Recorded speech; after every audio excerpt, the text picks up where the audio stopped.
الأم دي بعت صدمة بالنسبة لها وكارثة ومصيبة كبيرة قوي.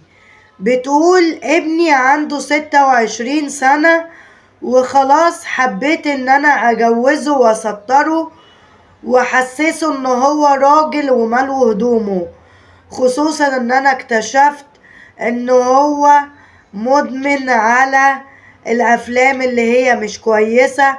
فبتقول لاحظت ده اكتر من مرة ولاحظت نظراته على اجسام السيدات، فانا خفت لا يكون بيعمل حاجة حرام او غلط، فقلت اعفه واجوزه.